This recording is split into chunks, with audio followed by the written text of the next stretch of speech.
Donc ici, nous allons parler dans un premier temps de la technique de ficelage. Donc ça va vous permettre de faire ce genre de réalisation, par exemple.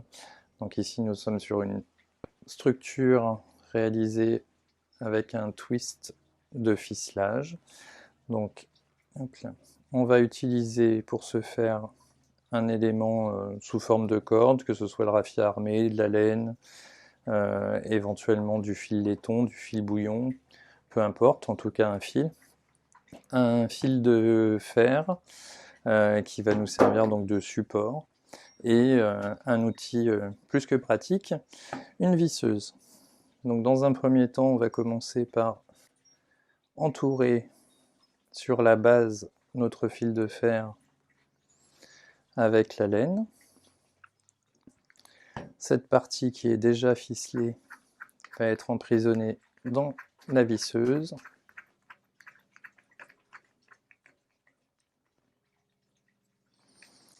Et là, on va pouvoir gagner du temps en accompagnant notre fil. Alors, soit on reste très très régulier comme c'est le cas ici, soit on peut faire également des surépaisseurs. Ça va nous permettre de rythmer notre travail.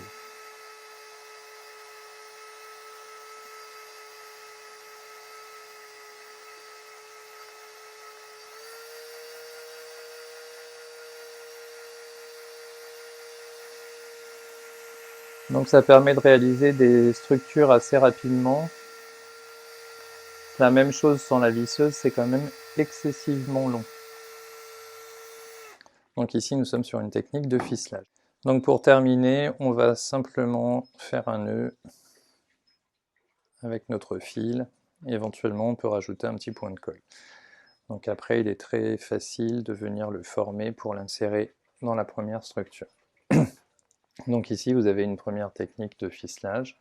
Ça peut également être utilisé pour fixer des fleurs sur un petit fil lors de la réalisation de bouquets de mariée, par exemple.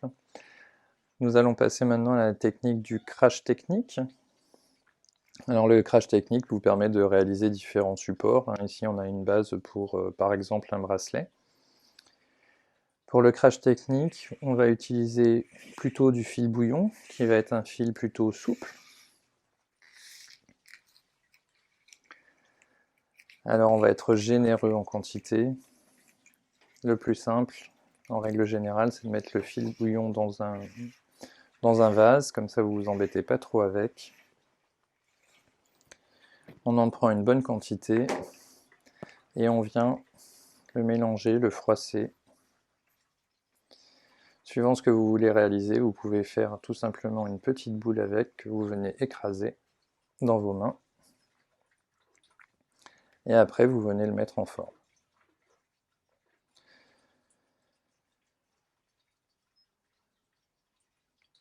Donc quand votre forme est réalisée, il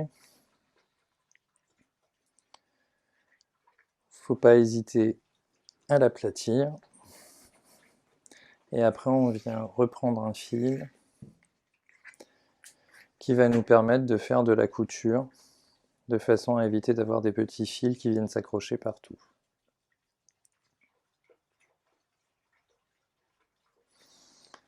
Donc notre fil qui est assez long, sur l'extrémité, le plus simple, c'est de le replier en 3 ou 4.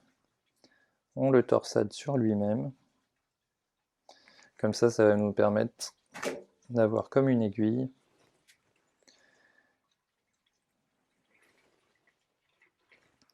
Et là, dans un premier temps, on vient faire des grosses mailles, voire éventuellement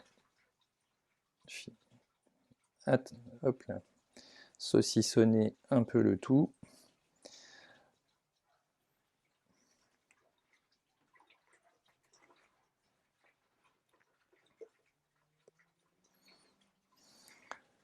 Alors là, voilà. L'intérêt du crash technique, c'est de garder une structure plutôt ajourée, donc il ne faut pas hésiter à faire en sorte que ce soit plus ou moins dense. Et ce système de couture va permettre de faire en sorte que tous les fils soient reliés et qu'on ne s'accroche plus dessus. Donc ici on a une petite base qui va nous permettre par exemple de faire un support pour une boutonnière. Mais en fonction du volume de la structure que vous avez réalisée, vous pouvez faire la base d'un collier, enfin les techniques que l'on voit depuis le début sont toutes adaptables à volonté.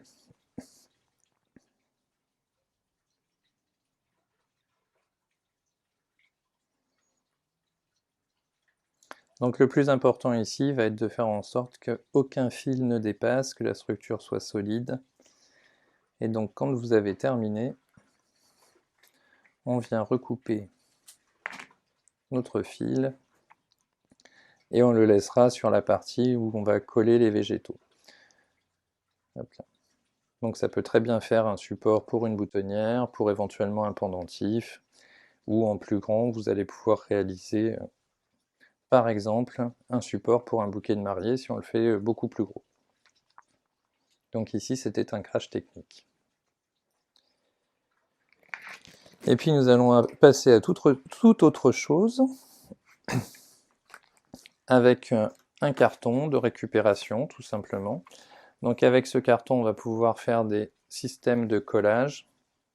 Ici vous avez la base pour un bouquet par exemple. Le bouquet qui est présenté ici avec les plumes autour est fait sur ce principe-là. Alors volontairement, je ne l'ai pas complètement recouvert sur le dessous. Donc ici on voit bien le carton qui sert de support pour les plumes. Le carton lui-même fixé avec 3-4 fils de fer nous permet d'avoir un bouquet qui a une jolie collerette de plumes qui aurait été difficile à fixer autrement. L'intérêt de ce genre de choses, c'est que pour le coup, on travaille sur de la récupération, du recyclage, ça vous coûte rien. Ici, donc, un carton de phalaenopsis. Sur votre carton, vous allez pouvoir venir fixer par exemple un petit T pour une attache boutonnière. Vous le recouvrez après avec du feuillage, avec des fleurs, comme vous le souhaitez. Donc là, c'est une technique simple et qui permet donc du recyclage.